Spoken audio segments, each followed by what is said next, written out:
Yo les pélos, j'espère que vous allez bien. Aujourd'hui, on va parler de l'Académie de l'Olympique lyonnais. L'Académie lyonnaise est l'une des institutions de formation les plus prestigieuses, ayant formé des talents tels que Karim Benzema, Nabil Fekir et Alexandre Lacazette. Si certains pensent que l'OL n'est plus une fabrique à prodiges, installe-toi bien car je vais te prouver le contraire. C'est parti, intro.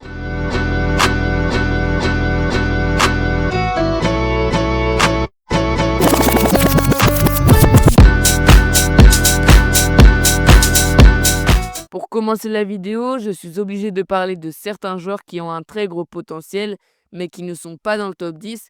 Je les ai donc mis dans les mentions honorables. On commence donc avec Théo Barisic. Véritable pilier de la défense lyonnaise, il évolue principalement en poste d'arrière droit cette saison et porte fréquemment le brassard de capitaine. Leader vocal et technique du vestiaire, il s'impose comme un élément clé de son équipe. En 13 matchs disputés, du haut de son 1,85 m, Théo Barisic a contribué à 5 clean sheets et n'a concédé que 14 buts avec sa défense.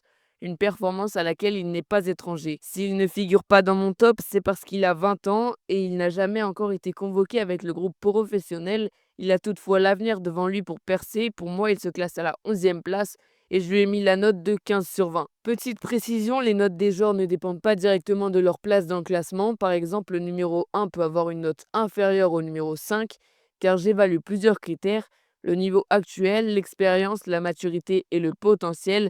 Merci de votre compréhension. Passons maintenant à Ibrahima Fall, attaquant polyvalent. Il est capable d'évoluer à tous les postes offensifs.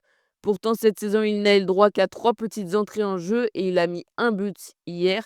Son temps de jeu est limité, mais il faut dire que l'attaque lyonnaise regorge de jeunes talents. La saison dernière, Fall a disputé 10 matchs pour un seul but inscrit. Des débuts compliqués, mais il avait montré de belles qualités à Dakar-Sacré-Cœur avant de rejoindre l'OL. Reste à savoir s'il parviendra à s'imposer avec le temps. Je lui ai mis une note de 14 sur 20. Pour conclure ces mentions honorables, parlons d'Irvine Lomami. Prêté la saison dernière à Laval, ce latéral droit prometteur n'avait disputé que 2 petits matchs en Ligue 2, ainsi que 6 rencontres avec la réserve. Cette saison en National 3, il a été repositionné en défense centrale où il a déjà joué 9 matchs. Un poste qui pourrait bien lui convenir sur le long terme.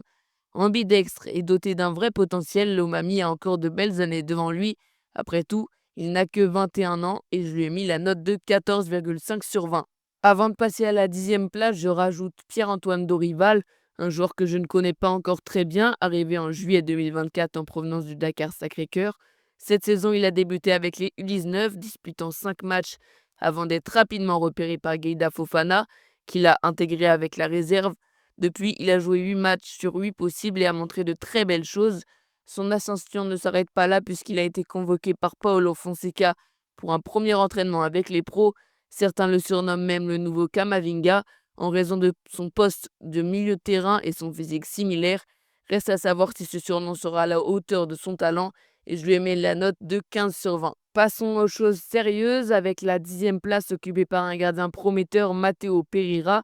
Aperçu à plusieurs reprises dans le groupe pro la saison dernière et titulaire en réserve, il a démontré de très belles qualités. À 19 ans cette saison, il n'a encaissé que 7 buts en 7 matchs avec un clean sheet à son actif.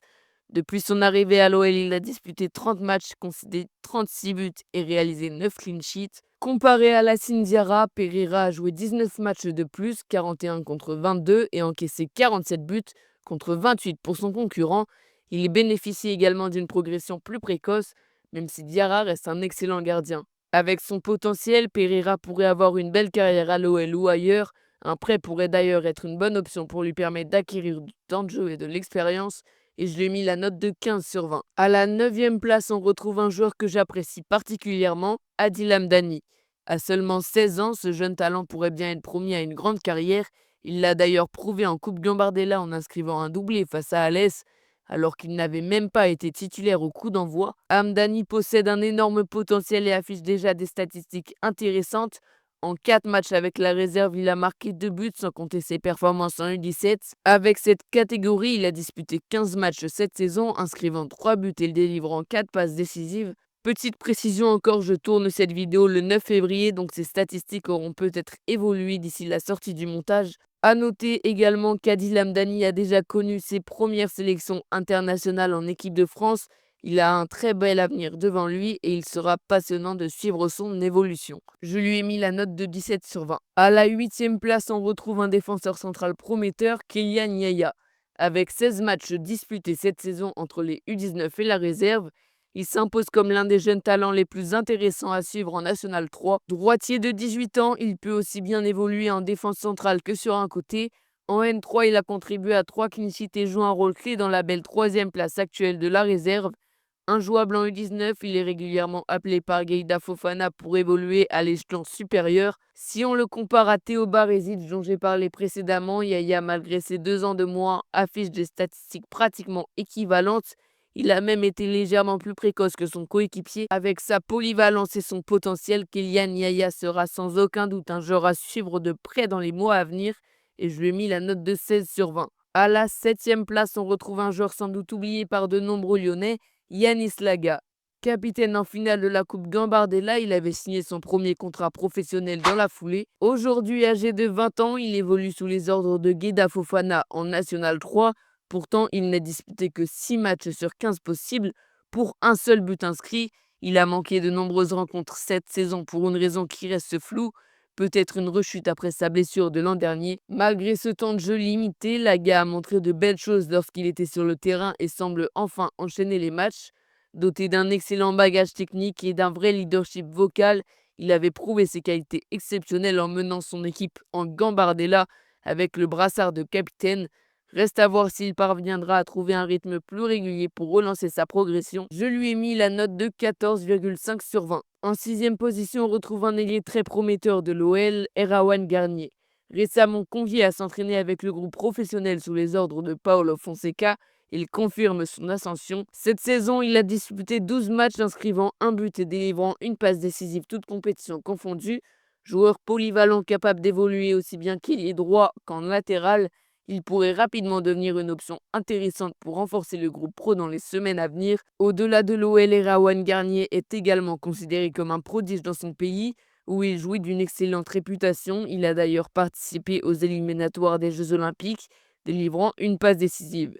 Un talent à suivre de très près et je lui ai mis la note de 16,5 sur 20. En 5e position, on retrouve un joueur prêté en Belgique par l'OL, Islamdine Alifa. Véritable crack à surveiller de très près, il s'impose déjà comme un titulaire indiscutable en D2 belge. Dès la saison prochaine, il pourra bien prétendre à un rôle de remplaçant dans le groupe professionnel lyonnais. Avec 21 matchs disputés toutes compétitions confondues, Alifa affiche des statistiques solides pour un milieu défensif, 3 passes décisives et 2 buts, international français U20. Il accumule rapidement de l'expérience et pourrait franchir un cap dans les mois à venir. À 20 ans, son prêt à Molenbeek, un club appartenant à John Textor, pourrait bien être le tremplin idéal pour lancer sa carrière. D'ailleurs, selon SofaScore, il affiche une note moyenne de 6,95, soit légèrement au-dessus de Matic, 6,94. A noter qu'il évolue à Molenbeek aux côtés de Lahadziri qui aurait pu figurer dans cette vidéo. Cependant, étant arrivé en post-formation, je ne l'ai pas compté dans ce classement. Je lui ai mis la note de 16,5 sur 20. En 4e position, on retrouve un joueur qui a déjà fait ses débuts avec les pros lors de l'avant-saison, inscrivant même un but contre Dessine Charpieu, Romain Perret. Récemment convoqué à l'entraînement du groupe professionnel par Paulo Fonseca, aux côtés d'Erwan Garnier, il confirme également son ascension. À 19 ans, Romain Perret fait preuve d'une grande maturité et brille par sa polyvalence. Capable d'évoluer en milieu relayeur, soit numéro 8, ou en meneur de jeu numéro 10, sur les ailes ou même en pointe, il s'adapte à plusieurs postes avec aisance. Cette saison, il a déjà inscrit 4 buts en 11 matchs. Comparé à Yanis Laga, Pérez se montre supérieur dans pratiquement tous les domaines. Avec son talent et sa progression constante, il a de grandes chances de s'imposer rapidement au plus haut niveau. Je lui ai mis la note de 16 sur 20. Sur la 3e marche du podium, on retrouve un gardien en pleine explosion en national, Mathieu Patouillet.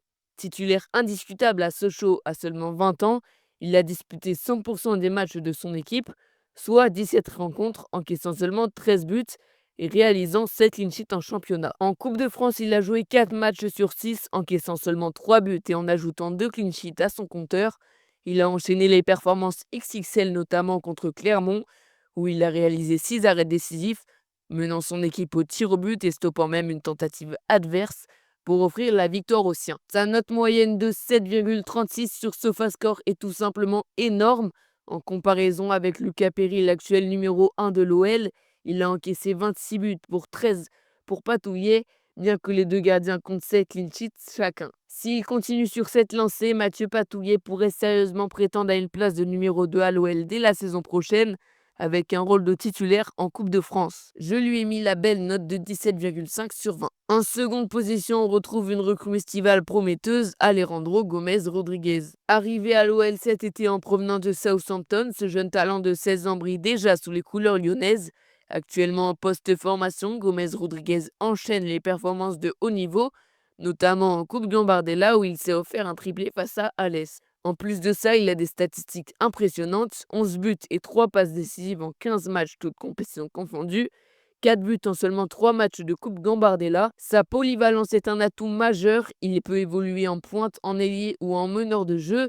Comparé à Ryan Cherki, il se distingue par un physique puissant à la Lacazette, tout en possédant une technique fine et efficace. Déjà sous contrat professionnel jusqu'en juin 2027, il a préféré l'OL à plusieurs grands clubs européens pour favoriser sa progression. Avec son talent et sa détermination, il pourrait rapidement intégrer le groupe pro, surtout si l'OL a des besoins offensifs, une pépite à suivre de très près. A noter qu'Alejandro Gómez Rodríguez a marqué un doublé lors du dernier match de l'OL réserve et a également délivré une passe décisive. Il affiche une forme impressionnante avec 6 buts sur ses 3 dernières rencontres. De plus, il a été inscrit sur la liste de Paulo Fonseca pour la Ligue Europa, preuve que le staff lyonnais suit de très près sa progression. Je lui ai mis la note de 18 sur 20. En première position, on retrouve sans surprise Enzo Molébé. À seulement 17 ans, Enzo Molébé est l'un des plus grands espoirs de l'OL.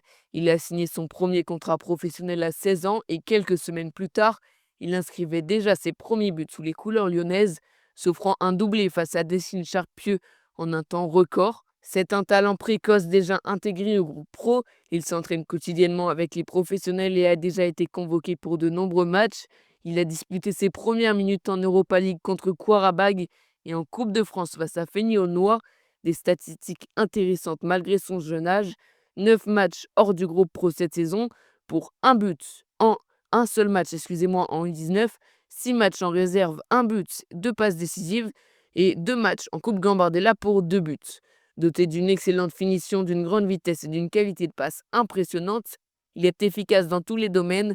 Sa polyvalence lui permet d'évoluer à tous les postes de l'attaque, un atout majeur dans un effectif en reconstruction. Avec Paulo Fonseca qui fait confiance aux jeunes talents et les nombreux départs en attaque cet hiver, Molébé pourrait bien avoir de plus en plus d'opportunités avec les pros. Il est sans conteste le plus gros talent du centre de formation lyonnais actuellement. Je lui ai donc mis la note de 19 sur 20. Et voilà, cette vidéo touche déjà à sa fin. J'espère qu'elle vous aura plu. Moi, en tout cas, j'ai pris beaucoup de plaisir à la réaliser. Si ce n'est pas encore fait, n'hésitez pas à vous abonner, lâcher un pouce bleu et donner votre avis en commentaire. Bien sûr, ce classement est totalement subjectif. C'est mon opinion personnelle et chacun est libre d'avoir son propre point de vue. L'essentiel, c'est de soutenir ces jeunes talents et de les laisser progresser à leur rythme, sans leur mettre de pression excessive. Il ne faudrait pas répéter les erreurs du passé comme avec El Harouche, qui portait énormément d'espoir sur ses épaules alors qu'il était encore en développement. Merci à tous d'avoir regardé. C'était Pure Gone. Allez, c'est ciao.